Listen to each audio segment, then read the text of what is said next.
both sides think that if they continue to fight, it will be good for them. But the problem is one side is delusional. Israel... Exactly. One side has an air force and the other side is, well, let's just say the pictures of Gaza are a little bit, not like Gaza. And then there's Area C. And Area C was like to be decided later. It was left up for possible concessions to the Palestinian Authority if the Oslo Accords had moved forward. Those are disputed territories. There is building taking place in Area C by both, actually, no one talks about this, but by Palestinians as well as Israelis.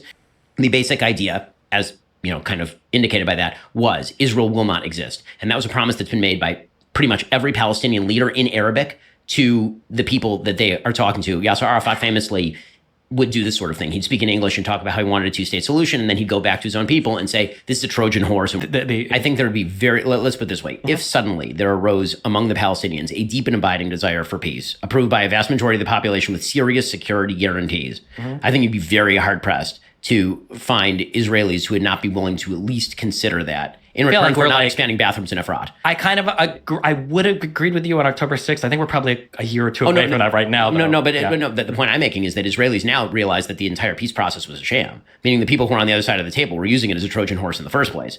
The death of Oslo is not the death of Israeli hopefulness. It's the death of the illusion that on the other side of the table was anyone worth bargaining with.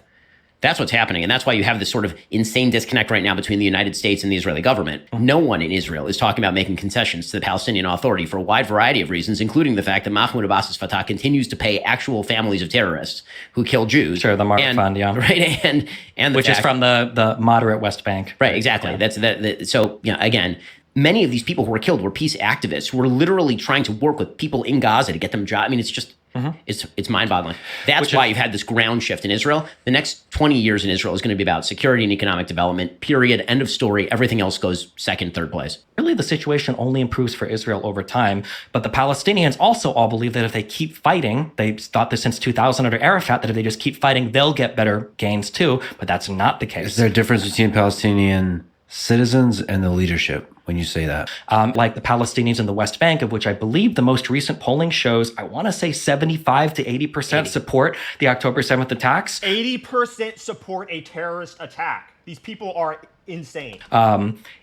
Palestinians in general want to fight in violent conflict with Israel. That's not just the... That's just a factual statement, what he said. ...position of the government. That's not just people. There's a reason why Abbas doesn't want to do elections in the West Bank. Imagine being living in dirt poor conditions, and the only thing you have to do to be welcomed into the civilized world is not conduct terrorism, and then you insist on electing terrorists with an 80% margin. It is mind-boggling. These people have broken they're obviously being indoctrinated, because as Elon Musk says, for a person to take pleasure in the killing of women and children, you have to be indoctrinated to such an immense level that it's